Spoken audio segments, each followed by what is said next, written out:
going to bring the meeting to order. At this time, I am inviting Tracy Gonzalez to come lead us in our pledges and our invocation.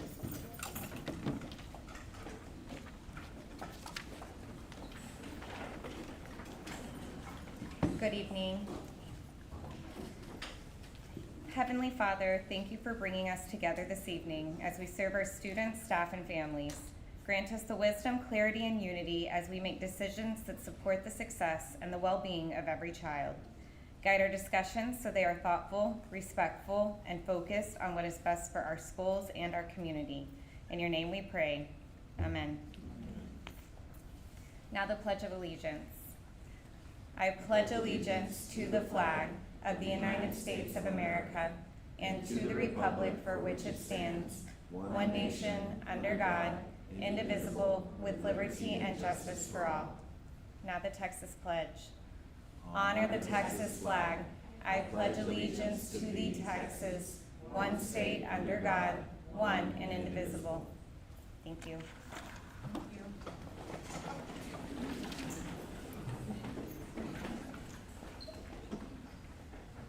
All right, at this time, we are going to establish a forum with our roll call. Those present this evening are Clint Shaw, Donna Gilliam, myself, Melissa Sartain, Lacey Gosh, and Dan Reinhardt. Those absent are Becky Stevenson and Joel Frederick. Announcement that this meeting has been duly called and that notice of this meeting has been posted in accordance with the Texas Opens Meeting Act, Section 551.043 of the Texas Government Code. At this time, do we have any public participation? We do not have any public participation, so at this time we're going to go into item 5, recognitions. And I'm just going to call out who we're recognizing, but Chelsea has them in the order.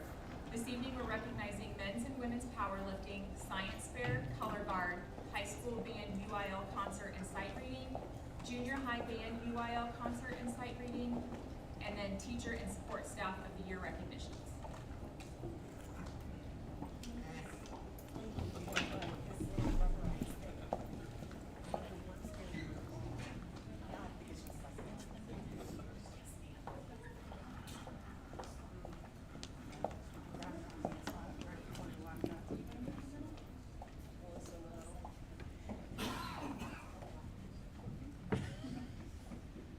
Okay, tonight we start our celebrations with our women's powerlifting. Come on in.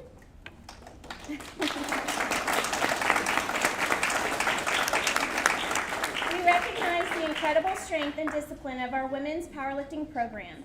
This season, Navarro ISD sent 14 athletes to the regional meet, the third largest contingent in our entire region. Their hard work culminated in 3 standout athletes qualifying for the state meet, including senior Paula Hernandez, who completed her career as a 3-time state qualifier and PR'd in squat and deadlift at the state meet. And sophomore Aiden Chapa continues to set a high bar, earning her place as a 2-time back-to-back state qualifier. We are especially proud to recognize Lila Grace Hinkey, who achieved the ultimate honor of becoming a state champion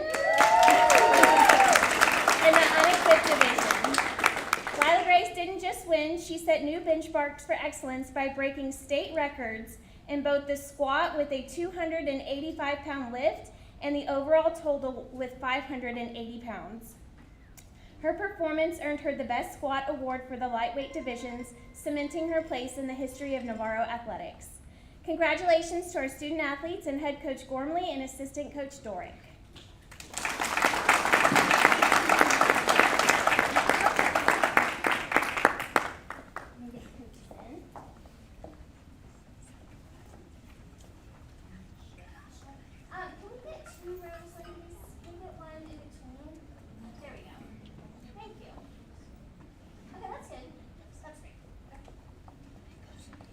Y'all are welcome to come up and take a photo as well. Okay, great. And I take a lot, so keep smiling.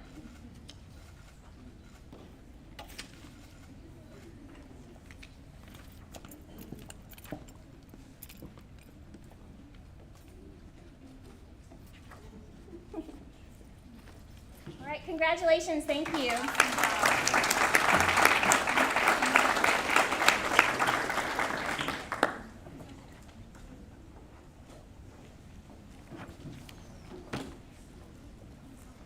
next we'll bring in our men's powerlifting. Our men's powerlifting program continued. They continued their tradition of excellence this year, sending 11 athletes to the regional competition. Demonstrating remarkable consistency, 8 of the young men advanced to the state meet to compete against the very best in Texas, including Cale Scott, Isaiah King, Dylan Trotty, Corbin Bennies, Trinidad Aguirre, Hagen Crowell, Hudson Stadler, and Mason Harvey. Our lifters displayed incredible grit on the stage, with 5 athletes placing in the top 10 in state and several athletes achieving personal records in every single lift. We are proud to highlight Mason Harvey, who finished his senior year with a staggering 1,650-pound total, placing 4th in state. And we also recognize Cale for being selected to the THSPA Academic All-State Elite Team. From top 10 finishes to personal triumphs, these athletes have represented Navarro with immense pride and physical fortitude. Congratulations to our student athletes and head coaches Gormley and assistant coach Dorick.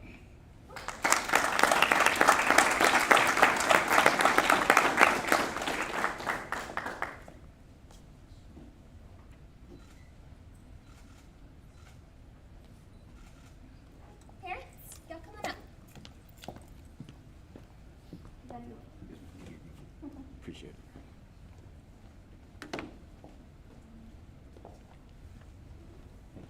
You're welcome. Thank you. Congratulations.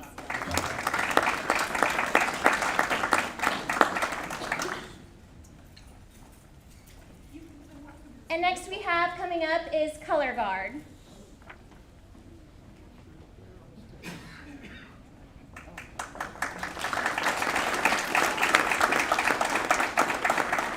The Navarro color guard captivated audiences this season with their moving production time after time. The performance explored the resilience of human connections through intricate movement and dance. The team's dedication to their craft resulted in a season of exponential growth. After starting the season in 4th place, they worked their way up to a 3rd place finish and finally secured 1st place at the championships. A testament to their technical skill, the team also achieved the highest movement and dance score in their entire class, and their journey from the start of the season to becoming champions serves as a beautiful reminder of what can be achieved through persistence and artistic collaboration. Congratulations to the team and Director Nieves.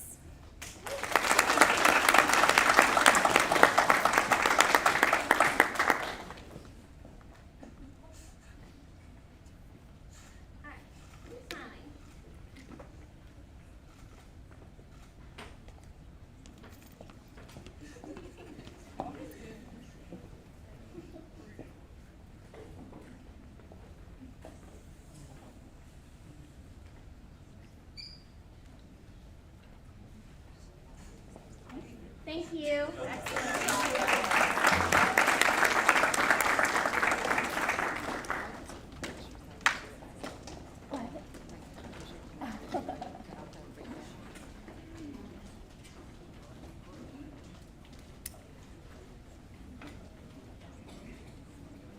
All right, and next we are going to recognize our high school band.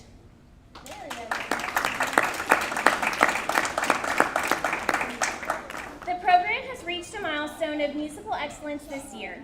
We are thrilled to announce the Varsity Wind Ensemble earned superior ratings in both concert and sight reading. When combined with their superior ratings from the fall marching season, the program has been awarded the coveted UIL Sweepstakes Award for 2025-26. Additionally, our JV Symphonic Band showed great promise and skill, earning a 1st Division rating in the UIL concert evaluation. These accolades reflect the hours of practice and the high standards of musicianship maintained by our students and directors, ensuring the Navarro music program remains a beacon of excellence in our community. Congratulations. There we go. Congratulations to our student performers and directors, Mr. Adam, Mr. Robledo, and Mr. Arnold.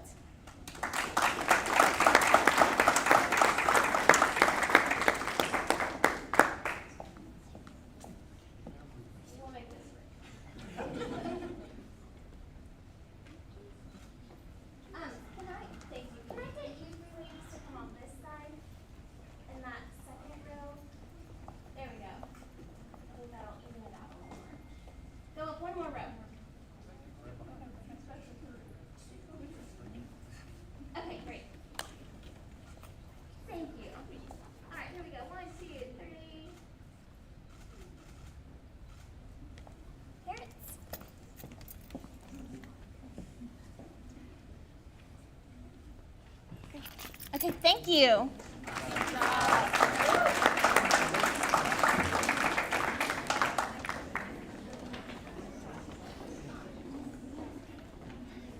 And next we have our junior high band.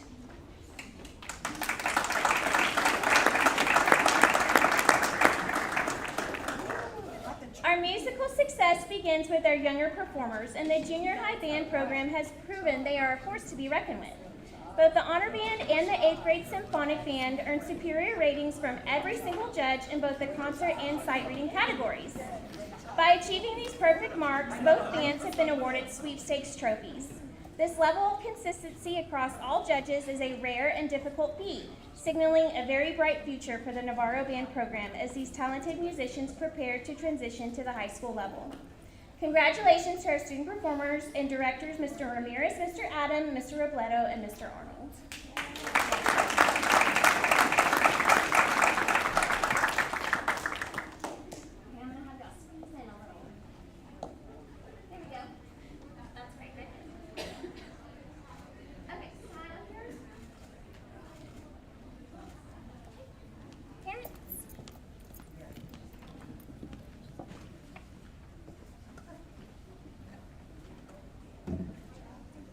Thank you, great job.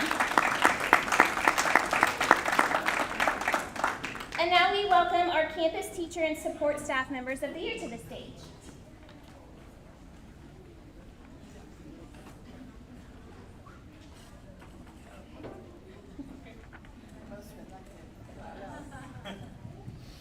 These annual awards recognize exceptional teaching skills, positive influence within their schools, professionalism, and genuine care for student academic, social, and emotional well-being. The honorees are selected through a process of peer and colleague nominations and voting, highlighting the high esteem in which they are held by their fellow educators, colleagues, and administration. The 2025-2026 Navarro ISD Campus Award winners from Navarro Elementary is our Teacher of the Year, Miss Kim Bourchon in kindergarten. Our Support Staff of the Year, Amanda Lindsay, our Campus Registrar. At the intermediate school, Miss Teacher of the Year, Miss Hannah Drybrough in 3rd grade. And our Support Staff of the Year, Stephanie Gray, who's our Campus Secretary. Our Junior High Teacher of the Year, Miss Amy Dolke, Math and Head Cheer Coach. Support Staff of the Year, Miss Nikki Gresham, Paraprofessional. And our High School Teacher of the Year is Mr. Chad Neubauer, our CTE Engineering Robotics and Head Golf Coach. And Support Staff of the Year, Miss Lorena Gomez. She apologized she couldn't be here. She's our Secretary. Congratulations to our honorees. We express our deep gratitude for their invaluable contributions to the success of our students and the district as a whole. And the district looks forward to further celebrating all of them at our annual Seguin Chamber Teacher of the Year banquet on May 8th. Congratulations.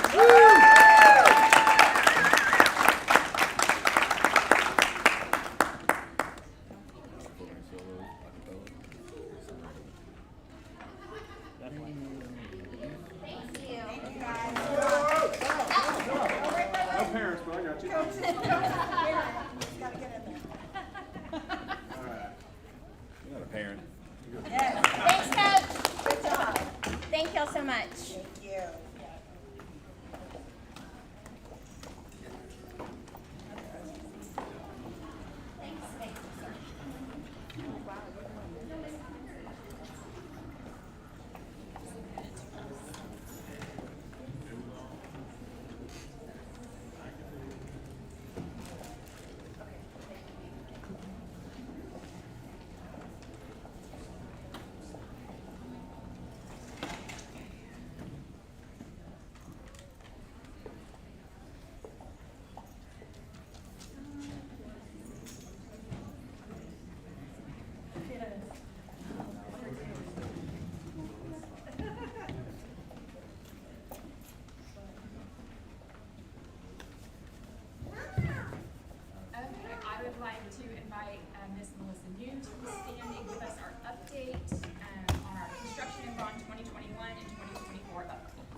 Good evening, Madam President, Dr. Epley, and members of the board. I'm back again to give you guys updates.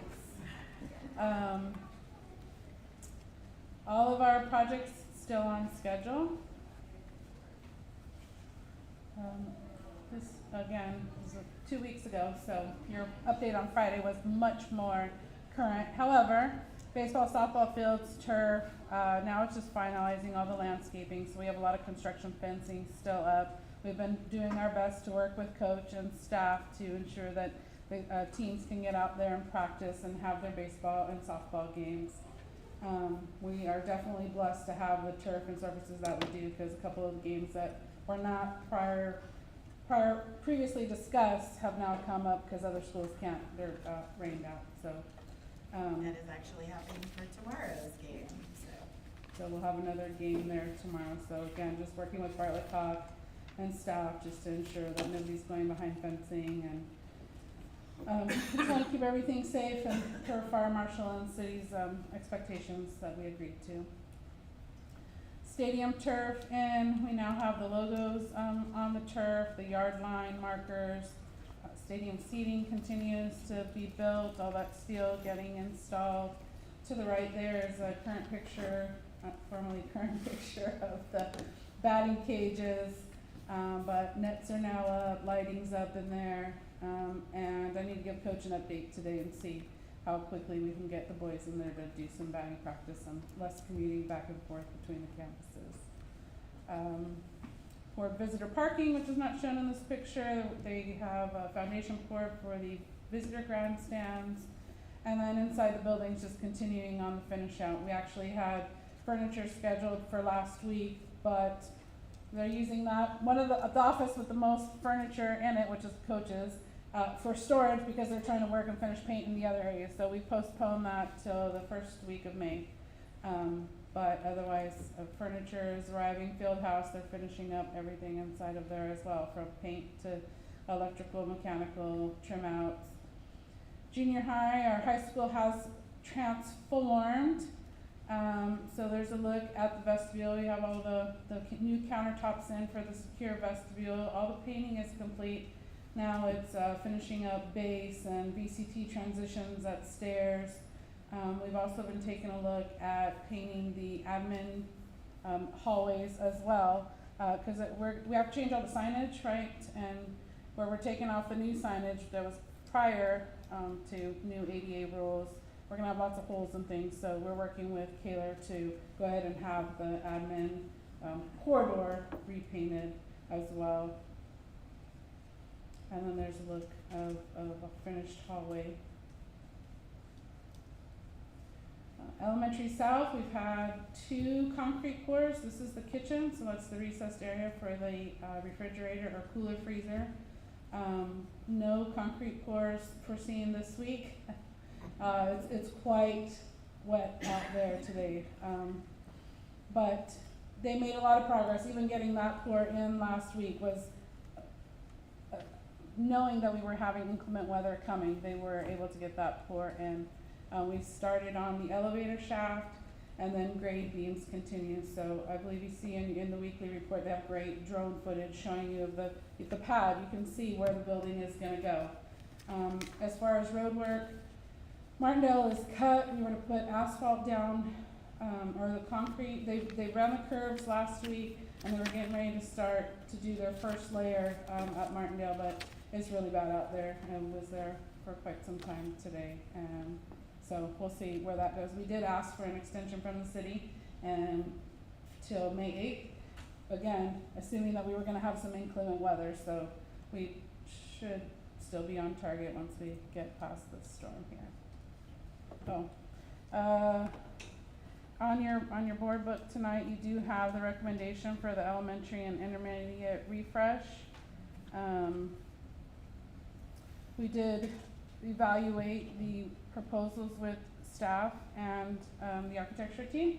So you have that recommendation there. We'd like to get that notice to proceed out tomorrow, so we can get going on some work as soon as possible. We'd like to get at least the first part of the annex done, if not the whole annex, so we can be ready for fall to get classes in there, because I know we're busting at the seams there in the elementary. But I need to get buy-in from the contractor and ensure that we can complete as much as we can, so we're continuing to work on that timeline. Feel like like I skipped another project. Chillers are up and running. We had, some programming errors come through last week. Training came out and they were able to reprogram and update the firmware, which apparently was what threw the codes in one of the chillers. I do want to clarify some questions that we've had come up. We know that at this point in time, the visitor side of the stadium is the only seating that is visible at this point in time. But I have heard comments from more than one person that we will only have one side of a stadium. That is not correct. The other side will be coming in, so I did want to clarify that. And I know we did have a question today, and I heard that there was someone else that was asking this question about the golf facility. The golf facility is still in the works. They have gone ahead and done the dirt work on that, some of the coordination of electrical tie-ins as well as the irrigation. And if y'all will remember, that's right on the other side of the baseball field, right at that visitors parking. And so pouring that parking and then being able to get in there. We did just finalize the final design. I think whenever you start a new project and everybody has to come together, there's a lot of, well, what if we did this, and what if we did this, and what if we did this? And we were like, this is the price, rein it in, this is what we're doing. And so everything that was presented to you guys is absolutely happening. So as that gets cut in, we'll continue to add that. We'll give you updates on that, yeah. Although you don't see pictures on that, as Dr. Epley said, there is work that's been continuing to go on. What is happening above ground has not started, obviously, yet, and a lot of that is doing all the due diligence for underground utilities, making sure we are in the right places where we need to be, lining out for all the final grading, and getting ready to run electrical. But they've got conduits to it, they've got irrigation conduits through it. So now I it's do also headed want to the- clarify, because we have been in the space now and it is not complete. I did also receive questions of like, this big strip here, what's that going to be? And of course, you know, I can't miss an opportunity for a joke, so I said it was our leapfrog, competition area. But it's where all of the trees are going. If you'll remember, the city requires us to have quite a bit of landscaping. And so that's where they will be going in when you see those kind of spaces between the facilities. All of that landscaping that's like behind the baseball field or base site, that's just gonna end up being like people trampling through it. That's all required by the city, right? That is correct, and we did ask for variance, so that's It's actually with the- less than what the city would normally Yes, that's require. with the variance. I figured it. It's like I knew 33%. there was a reason that we didn't just like plants, cause we don't like have plants anywhere else. That's Oh, right. that's been our strong arm argument, and then having the operations team even maintain, and then with the drainage and the curbs that they're requiring, like, Or the drought that we're in. or the, To be able to maintain Yes. all of the vegetation. And that's all part of what, it's, how to go into the irrigation package, is trying to keep that alive. But that is a requirement of the city, and you'll see even more going out in the islands in the parking It's lot. pretty, I mean, Yes. it's pretty. As long as we can keep it alive, that's my big concern, is just, keeping it alive and keeping it maintained, so, yeah. Maybe that'll be a new program to study. Something for ag to do. There you go, landscape tech, I like it. are there any other questions, or?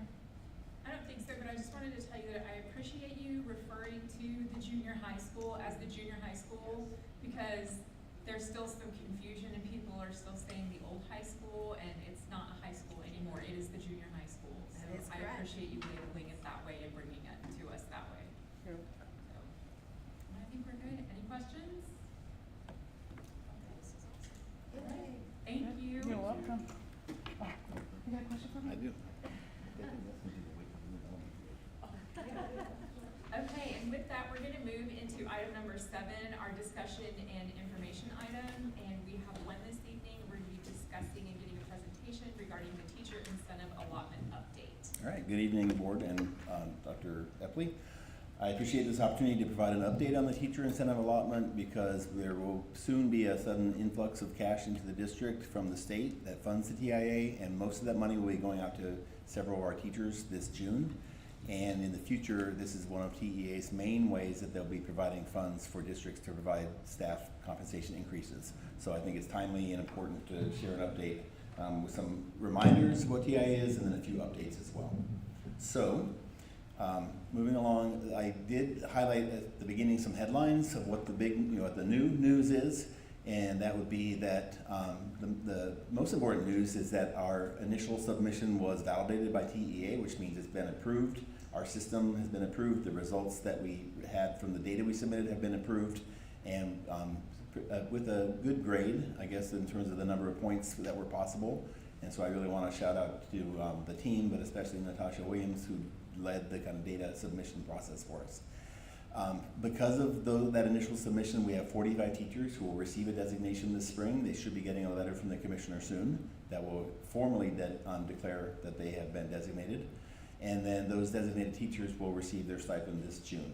So it's kind of some significant milestones that we're hitting. Additionally, we submitted an expansion application this prior year, so the data that we're submitting for this year will include most all of our teachers because we've expanded to include almost every subject area and almost every course taught. And then we just submitted another expansion for next year, and that would include every classroom teacher throughout the district would have the opportunity to teach a class that would qualify for them for this. So those are just some of the headlines of what the update is tonight. But I do have a few additional details to share, and again, some of this will be reminders of what we shared before, and some of it will be some updates. So that is the core team, although the team does include the principals and every teacher who's involved in the process, and it includes our business office who does the payments. So really the TIA team spreads widely throughout the district, but these are the 4 individuals who are the primary people in the mix doing the work. What is TIA? Just a reminder, it is a teacher-focused funding allotment. And by teacher-focused, that requires that 90% of the funds that we receive go towards classroom, student-facing individuals, primarily teachers. The purpose, there are many purposes, but the basic idea is to recognize and reward the most effective teachers. It is funding that comes from the state, so 100% of the funding for TIA comes from the state. And it's a relatively well-established program now. It started in 2019 with House Bill 3, and I don't know the exact percentage, but a large percentage of districts around the state have or are beginning now to accept this funding. I'm not going to go through all this, but I'm not going to read every word on there, but just a reminder that at present, teachers can receive one of 3 levels of the designations, going from recognized to exemplary to master. That the funding that comes from that depends on many variables, most notably the percentage of students living in poverty in your district and the rural allotment for districts that are designated as rural. So those 2 variables provide the major difference between whether a school, teachers at each school are receiving, which amount they're receiving. And in our, and then for teachers, the designation level determines the amount of their funding. There are, it emphasizes for hard-to-staff positions, and it's meant to provide that funding. For teachers who receive the designation, it will go on their certificate, so it's not unique to our district. The designation will follow them if they leave our district, and so the designation is good for 5 years.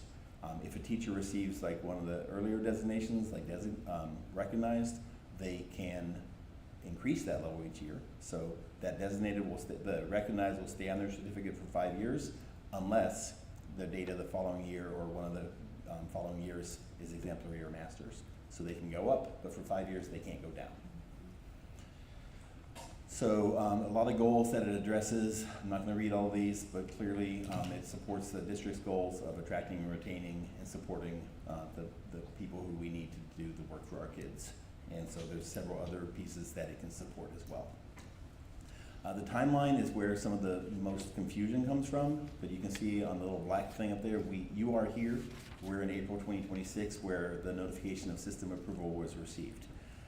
And then the funds will come to us this summer, and we'll be making a payout to the teachers who are involved in June.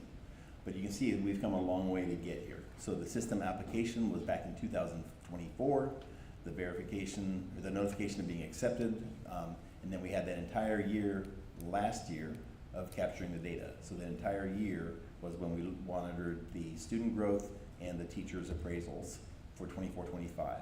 We submitted that data this fall. It took until this like February or March for them to let us know that it was approved, and then the teachers will receive their first payout this summer based on data from last school year. And that's where it gets a little confusing for people. But, which means that, well, I'll go into the future later. There are three major components, which you've been kind of informed of in the past. Who's eligible, what the data looks like, and then the compensation plan. So the board last year was presented with the compensation plan where the decision was made that 90% of the funds that were received with the allotment will go to the designated teachers. We have other options available to us in that, including we could choose to distribute some of those funds to paraprofessionals, specialist teachers, others who weren't eligible for the designation but are making contributions. But a minimum of 90% of the funds have to go to student-facing individuals, and we chose to have 90% of that entire 90% go to the teachers who are designated. Those are things that can change in the future, but at present we're not recommending changes because we want to get the system established and get some consistency and predictability. So this is the exciting news, the eligible assignments. The district was very eager, in the initial planning committee was very committed to the importance of every teacher. And so the initial application, it was going to include like many teachers. But we were advised by our, by TEA to start smaller. And so they really recommended and advised just go with the STAR tested grades. Those are the ones where the measurements are clearest. Those are the ones where things are most established. The district accepted that advice and added pre-K through second grade. So the focus was entirely on the STAR and EOC tested grades plus reading and math for pre-K through second grade. This cohort, this year, the ones that we're collecting data for, I have a list of all the different courses that were added this year. So if you go through the list, you'll see that it's pretty comprehensive in providing almost every teacher with an opportunity to participate. And then you can see on the right side, the second expansion cohort, which we just submitted, and so there's some additional classes being added. This doesn't mean that every class is gonna be eligible, but what we aim for is so that every teacher has the opportunity, right? So someone can't necessarily say, well, I'm just gonna teach, I'm only teaching calculus, that's all I wanna teach. Well, we give them the opportunity to teach Algebra 1, which is one of the tested subjects. So everyone should be able to participate if they choose to. And then, which makes us, will make us a 100% district, which is kind of a notable thing for recruitment and for recognizing the value of all of our teachers. It is possible in the future that we'll expand that to include teachers who don't have their own homeroom. So for example, it might be expanded to include reading or math specialists who provide interventions to students. It could include other positions like that. We only have a handful of those positions, but that would be the potential next step. As I mentioned, the designation criteria really covers just two areas, the T-test appraisal and only the actual classroom teaching parts of that, domains 2 and 3, and includes student growth, which can be measured primarily by a pre-test and a post-test, and then it can also be for those subjects that don't really lend themselves to a pre and post-test, can include student learning objectives. That's particularly important for our students in functional academics and others where a test just doesn't make sense. And so, again, there's a lot of details here I'm happy to answer questions about, but I'm not gonna bore you with the details this evening, since that's all repeated from before. Here's the update on our 24-25 data submission. Again, the timeline, you can see how long that kind of stretched out. The fine print in the left corner there was just the feedback on our letter acknowledging how our submission was of high quality. And then on the right side, you'll see the numbers. So 45, we submitted data for 81 teachers, and 45 of them met the criteria to be designated. And then you can see that was 29 of those are at the recognized level, 13 at exemplary, and then 3 at the master level. And that little scatter chart there just shows one of the criteria that we have to meet, which is that we have to show that there's correlation between our rating of the teachers on the T-tests and the student performance. So if you're rated exemplary by your teacher on the T-test, but your students are not making growth, then you won't qualify. And it calls into question whether we are aligning our appraisal system with how students are doing. Vice versa, a teacher may rate very, very low, but their students perform very high. That would also indicate a lack of correlation. So that little scatter plot, it looks kind of scattered, but that actually does show, you can see the positive growth. So when they draw a little line through that, it shows that we do have the correlation to meet the criteria. So just a note on that, that does not mean that the 45 teachers who were designated are our absolute best teachers and the 36 others are not good teachers. That is not what the data means at this time. We are recognizing that we have work to continue to do to make sure that we are using our appraisal system properly, that we're calibrated, that if you're being, if your rating is having, if your evaluation is coming from principal A, it shouldn't, you know, and if principal B were to come in and do the same thing, it should be the same ratings. It should be evidence-based and based on sufficient data to make a good judgment. We still have work to do. Every district in the state still has to work to do on that, and we acknowledge that we have to as well. So there are some teachers, I think, who were like, well, how come this teacher got it, but I didn't get it? We're gonna continue to work through to ensure that people feel that the system is fair and that they have been given adequate opportunity based on their skills to get it. So does the teacher know that I didn't qualify because of this or that? yes, we do provide them, I guess, a report card that shows what their T-test rating was, what their student data growth was, and then kind of how the measure worked out. And then what, like this one, this number got it, but then you're just below that kind of thing? Yes, and there's, the challenge with that is that we have the initial kind of criteria. You have to be at, you know, a certain level on the T-test, and your students have to have a certain level of growth. But as we work to fit the statistical models that we submit, the numbers creep a little bit, right? Because it has to fit. And so that was where we had a little bit of confusion with people saying, but I had this, and then other people like, but they had that, and they got it. Like, so there was, it's not as transparent as we would like it to be. It's pretty transparent because it's, you know, there are minimums, 55% of your students meeting the growth, and a 3.5 average on the T-test. If you meet those two criteria, you should probably get it. But if you're close to those, it might not, you know, it might work out either way in your favor or against your favor. So we are aiming for, and this year, that's one of our lessons learned, which I have on another slide, is that we are going to do more frequent checks with teachers about the data, just to ensure that they are informed all the way along of these are the students who are on your roster, who are going to count towards this. This is how your students did on the pretest. Do we have an accurate beginning of your test for all of those students? Do you know where they are? But these are the students who were, you know, and all the way along so that they know exactly what the data is that's being fed into the system for them. So that's where we are. Our 2025-26 data submission will be next fall, and then it's going to be that similar kind of delay where it will happen over the course of 2 years. The spending plan I mentioned earlier, this has already been considered here. I will just say that a couple things. One is we really want to be transparent with our teachers of what that payment will look like, because, and I have a slide that'll show you and explain kind of where this number becomes this number, and then pretty soon it's this number when it gets to your checking account. So we just want to be transparent. I'm going to be sharing this information with teachers at faculty meetings at each school in the coming weeks, so that when they get their check, they have a better understanding of why it's not, you know, why they shouldn't have bought that boat just yet until they saw what the amount was. So, but there are some other options that we may have in the future. Again, at this time, we're recommending some stability in the system, but there are things that other districts are doing to make it a stronger retention incentive, such as holding teachers to, they have to return the following year in order to get their payment this summer. There are ways that they're using the data to share with other people within the school, like I said, that if we want to recognize the performance of our paraprofessionals, you can factor that into this. That money comes out of the cut for the teachers, so it's a trade-off, but it's something that is possible to look into. And then there also are districts that are choosing to have a maintenance of data. So while the designation stays there for the teacher, we could reduce the payment for a teacher whose results this year were not very good. So say 80% of their kids made the growth last year, and that caused them to get designated, but then this year, 40% of their kids make progress, not acceptable. We could pay them half of their payout instead of the whole thing. So there are ways that we can do more with that to be strategic, But we are not recommending that until we have the system stabilized and kind of in place and predictable for everyone. And that goes toward retirement, correct?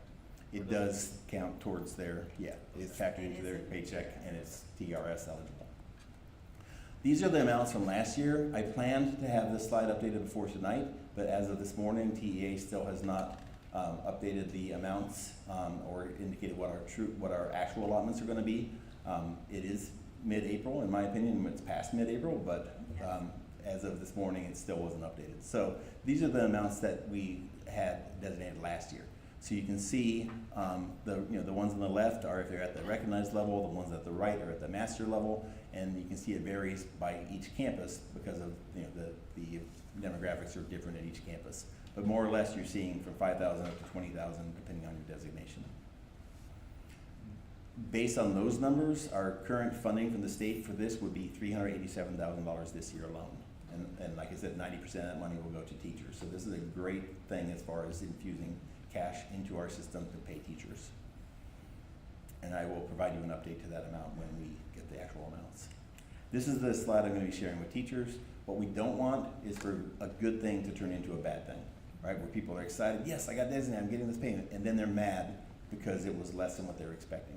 We don't want them to feel that disappointment when they get it. We want them to be excited when they get it. So we're going to be sharing these examples with people. So this particular example is based on a payment that was made last year. Last year we did have 2 teachers who came to us with designations, so we did have a payout to 2 teachers last year. This is what happened to theirs. So it started with $11,000 of an allotment. 10% of that is kept at the district level to fund our management of the program and to provide professional development and other things for teachers. So the 90% turns into $10,000. And then once you factor in the TRS payments and the taxes and the deductions, that it ended up to be the $8,000. So $8,000, that's awesome. I'd love to get $8,000. I would not love to get $8,000 if I'm expecting $11,000. So we're just gonna be as clear as we can and transparent so that there's, yeah, to manage our expectations. So then you can see on this slide what the deductions were. We have also really focused on a communication plan, so the teachers were notified in the fall that they were being submitted and that their report card data showed that they would like that we were submitting them for a designation. So the teachers already knew in the fall whether they were potentially going to get a designation this year or not.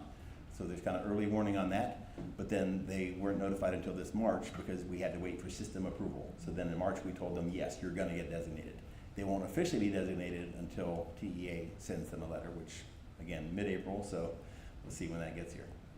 And then we're providing the board update today, and then we'll also be sharing the information publicly because we do want to use this as a recruiting tool as well. So we will be sharing publicly about how we have 45 teachers designated. This is the amount of funding that's coming in for that, and how we're moving towards being 100% teacher eligible system next year. And then stakeholder engagement, as I mentioned, is super important that people perceive this to be fair, right? If they don't perceive this to be fair and supporting student achievement, it's going to backfire on us. So really making sure that we're having two-way communication, particularly with the teachers, is important. So there was communication the first year for the application. We held stakeholder meetings that year. We held meetings this year, and then we'll be continuing to hold meetings regularly so teachers know what's going on. And then the last update for you is just knowing what's coming next. So House Bill 2, this, the legislature had their hands in everything this last year, so TIA included. So a couple of the big changes coming are that they're adding a new designation so that more teachers will be included. So they're adding a designated level. So now it'll be designated, recognized, and so on. And that new level is going to basically take the place of recognized, and then recognized will bump up. So there'll be more people eligible to, with slightly lower standards who will be able to get designated this coming year. That's not for this group, it's for the next year's data submission. And then in addition, then the allotment amounts are being increased for the coming year. So we'll see more money for each teacher who's designated. There are some other changes that have been very positive with things they made, but they're kind of too much detail for tonight. So with that, I just wanted to thank you for your attention and ask if there's any questions or discussion. I just have one question. You said it, and I don't think I understood it or I didn't hear it right. So in going forward next year, and we start to add, you know, the non-star tested subjects, how are we meeting the assessment, the student growth? How are we measuring student growth? Is that our own system for measuring, like, I think dance was up there, so how are we measuring, how are we meeting that component, or is that still done through how students are performing in other classes? No, so everything is based on the curriculum for that class. So everything has to be TEKS based on the subject for that class. So this slide shows on the student growth. Initially last year, the only, you know, for the data that was submitted last year, STAR, including EOC, and MAP were the only two measures we used. Quite simple, quite clear. You have a beginning of year, you have an end of year. So we're gonna use this on those. We've added ICEV, TEKS Ready, some of them we developed ourselves, but every one of those tested classes, with the small exception of those that have student learning objectives, like functional academics, we developed a pre-test and a post-test, or we bought a pre-test and a post-test. So dance has a pre-test and a post-test. So we either created it or we got it from one of Right, the services. we either created it or purchased it And through. they have to approve our pre and post-test measures? Yes, we have that, and there is a bank, That's a lot of work, so. there is a bank Kudos to also. everybody that put into that, because that is a lot of work Yes. to do those assessments and get those approved, like. Yeah, we were able to, last year, a lot of the academics team each took on a few different subjects. We also had input from fine arts and had input from TEA as well, who provided us with like some banks of things we could select from. And the superintendent gave us a little advice on one of the subject areas. Yes. And we also sent out to other people outside to try to make sure we were getting some really good tests. But it is all pre-test, post-test. It is not like, there's not a performance based on, you're not gonna play your clarinet in the fall and then play it again. It's going to be a paper test. That is something I would love to see in the future, is that we are able to move towards more, you know, like people take band in order to perform. People take dance in order to perform, and to be able to factor in some performance to it, but at this time, it's all paper-based. We also studied portfolio-based, and it's at this time, the management, the pre and post is what we can do. But we are being recognized, there's a film crew that will be coming out. TEA is very impressed that we, you know, kind of, we did the recommendation and kept it to STAR-based, you know, assessed curriculum, but then quickly moved. To me, if it's about truly recruiting and recognizing, you have to put it out there to everybody.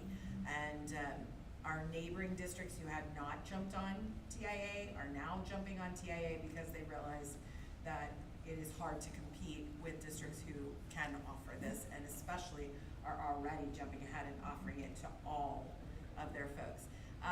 We're not gonna go into it tonight. We had a good conversation about it, but part of the next piece of TIA, the TIA Enhanced, which I know many of you will be learning about as we go to our training sessions as board members and administrators, is the desire to remove the blanket, you know, raises, the 3% raises, the 2% raises, and really start to apply this performance base to all of it. And that requires that we have the first step of every teacher being eligible. And so we are on our way to that. We are not in the first cohort of Enhanced. I'm gonna hold off just a bit and watch how that goes. But I have already spoken with Paul about getting into the second. My concern is just that the expectation is if you're in the cohort, you do it. And until I know for sure what that requires of us, I'm not comfortable committing the district. But we will be bringing you information about that, because that is the next step of really transforming compensation in Texas for education. And we want to be on the lead end of that, not kind of lagging behind and wondering how do we catch up. So we'll be bringing that information. Yes. And thank you for reminding me about the May 1st, because that is that is a huge honor for the district that we're selected to be part of one of the videos, and so that will include some interviewing teachers, principals, superintendent, to really understand kind of how this is impacting our system and how it's impacting our kids. So that'll be exciting. And then we've also been invited to be on a panel at the TIA conference this summer to be able to speak about some of our expansions. So again, Navarro's being recognized for some of the work, and most importantly, we're recognizing our teachers for their work, and that's what makes me excited about this. Yes, absolutely. Yeah, I just want to say, I'm glad that you're doing for everybody, because, I mean, as a teacher now, I mean, if there's a job that comes open and if they have it, and I've got like 5 years left, I'm jumping. Absolutely. So, no problem, I would, hurry, yeah, it's getting cold, sorry. It's getting cold there, it's like cold over here. We heard you, Dan. So excited. We heard you, sir. Loud and clear. Conflict, man, you can't hire. Yeah. Not just yet. No. Okay, does anybody have any questions or comments on that presentation? Thank you Thank very you. much. Thank you. That was a great presentation. I don't have any questions. Okay, next is our reports. And I know we normally just kind of roll through this part, but I'm gonna ask Dr. Epley to speak a little bit to where we are with our enrollment versus our projections. I kind of want to have that conversation out loud because of everything that we're looking at in the next couple of weeks, and then, you know, the things that we're asking the community for, just to substantiate that, so. Right, and I think that it is important to note that we are at every campus over the peak projection. Did want to emphasize that as of today's numbers, the elementary was projected to be at 762, and this is initial. I do want to talk about when we work with the demographer, we get 2 reports a year, so you're going to get this initial report and then they're going to adjust. And if you'll remember, initially they were talking about, oh, we might need to be more conservative. So initially the peak was 762 at the elementary. Actual for today is 825 students. For our intermediate, peak was 753. We're actually at 775. Junior high, the peak was projected to be 696 and we're at 714. And the high school at 738 for peak, and we are now at 789. So that is 135 additional students over peak from the adjusted number, because we are currently all total 3,103 students. If you look at May from 2025, we were at 2,763 students. And so that's a 340 student increase from where we are now to where we were back in May. And we just got 12 students in 20 days. Yeah. They are continuing to come. We fluctuate, we'll have a couple of kids go out, and then we'll get an enrollment coming in. And I wish I could tell you it's like, oh, we just built our house and so now we're finally officially here, but we had people from outside of the state who are coming. We had a Colorado enrollee at the elementary. So we're definitely seeing people come from all over. And just a reminder that the demographer is projecting that by 2035-36, our current 3,103 students will be closer to 6,036 students. And we've talked about that since my arrival.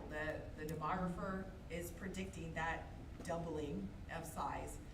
And has really not moved away from that, even with some adjustments.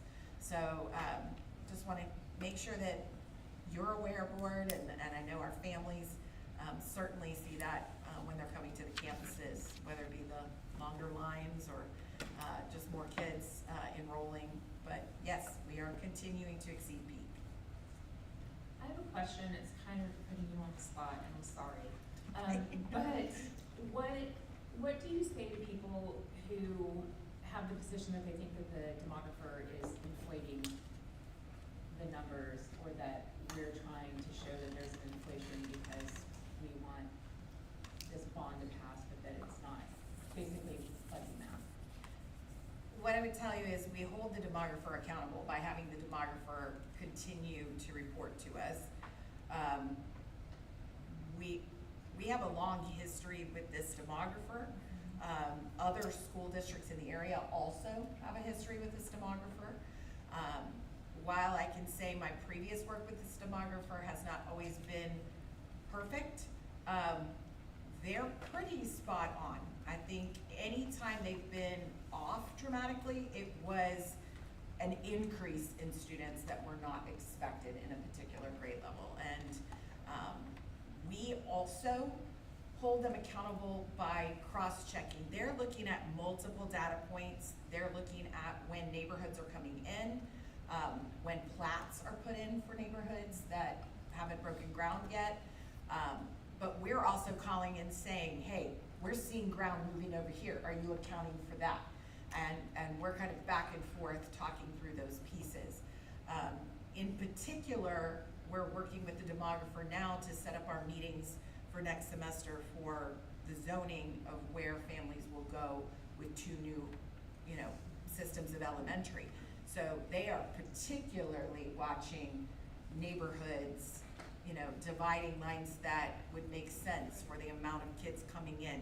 So I feel confident in the numbers, but I would also say, we saw this similarly last year that we were exceeding peak. So we have a history of exceeding peak. And we have also said, we use that data when we are meeting with our long-range master planning every year to reassess. If we see industry come into the north and eat up land that will not be homes, we will be revisiting, does that 3rd elementary need to be as early in our timeline as we have it now? So we want our taxpayers to know that we are consistently assessing these numbers. We're asking them to come back out, show us you'll have a demographic report next month. And we reassess if the numbers are off for whatever reason. We're also watching what develops. Are we seeing any charter schools in the area? Are we seeing any private schools come into the area?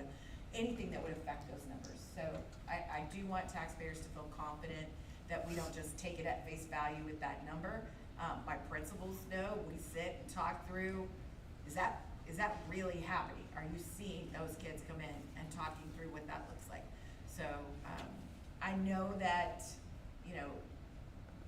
there will be people who don't trust, and that's a big number. But I would look back at the history of this district, and consistently we are seeing, and I know when I came and said, we're looking at growing anywhere from 150 to 450 kids a year, that seemed crazy. But from May of last year to now, 340 actual kids in the district. And when you drive by and you see those neighborhoods popping, you are seeing that those are homes that are available for families to come in. I think historically people need to remember that in 2021, just before we did the model for the high school, our total enrollment here was only 1,900 kids. So that's only been 5 years ago, because that was the year my daughter was a senior, and so it's only been 5 years that we've almost doubled in that, and they're saying we're gonna double this number again, because it does get exponentially more to handle. And so, in terms of the numbers inflating, the neighborhoods are here, and we don't have the competition out here. You've got Seguin ISD, which I think they have just recently opened their campuses for transfer, and other than public schools for transfer, we don't have a lot of things out here for people. So, and there's more schools out there that are losing kids than are gaining kids, and I think that's why people question whether or not our numbers are right. Right. It's because if you read the paper and you read Facebook, everybody's losing kids, right? And they just are, but that's not out in these rural areas. Like, rural areas across the state are gaining kids, because that's where people are moving, and there's not the competition, and we're not gonna lose them to vouchers and this and that. It's just not gonna happen. It's too far. That, and I think that we still have a destination district. I think people are still moving here to kind of be a part of this community and this, and our Panda family, so. Yeah, and I'm very proud of what we've created here. But I also think it's important to note that the affordable housing in this area will continue to pull people. We are an exceptional district, but if we weren't, people would still be coming here because of the affordable housing that is available.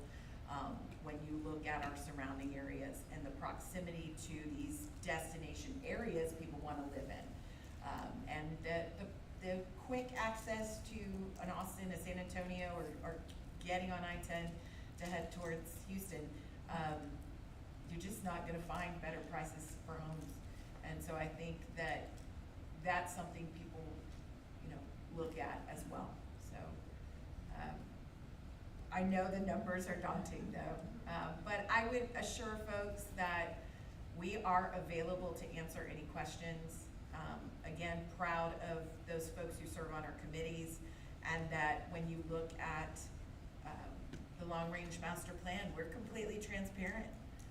I don't know that there's many districts that outline what the potential request is going to be 2 years from now, and we do. Because we have seen these numbers and we are trying to be proactive. So I welcome any questions, and we're happy to answer those. And as I've said before, we don't tell you how to vote. We just want you to have the facts and the information, and then you are able to make an educated decision for yourself when you do go to vote. Thank you for letting me put you on the spot like that. No worries. Okay, any questions about 8B, the district financial reports? Yeah, tonight. Okay. All right, with that, we're gonna move on to the consent agenda. Before I take a motion on that, is there anything that needs to be discussed in the consent agenda? Okay, if we have no discussion about the consent agenda, then I open the floor for a motion. I make a motion to approve the consent agenda as posted. Second. Okay, that motion is gonna be made by Clint and second by Lacey. All those in favor? Those in favor are Clint Scheib, Donna Gilliam, Melissa Sartain, Lacey Bosch, and Dan Reinhardt. That motion is gonna carry 5-0. And then we are going to go into closed session pursuant to Texas Government Code 551074 to discuss the employment and resignation of professional personnel, to include appointment of the Executive Director of Student Support Services effective July 1st, 2026, teachers and other professionals. Pursuant to Texas Government Code Section 551.074 to discuss the 26-27 probationary terms and contracts for teachers, nurses, counselors, librarians, and other professional personnel. And then pursuant to Texas Government Code Section 551.072 to deliberate the purchase, exchange, lease, or value of real property. Any action taken will be taken in open session. The time is 7:04, and we are going to adjourn to executive session.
Okay, the time is 8:15 and we are gonna reconvene in open session. Do I hear any motions? I move that the board approve appointing Shannon Voigt to the Executive Director of Student Support Services effective July 1st, 26. Second. Okay, the motion was made by Dan, second by Clint. All those in favor? All those in favor are Clint Shaw, Donna Gilliam, Melissa Sartain, Lacey Dawson, Dan Reinhardt. That motion's gonna carry 5-0. Do I hear any other motions?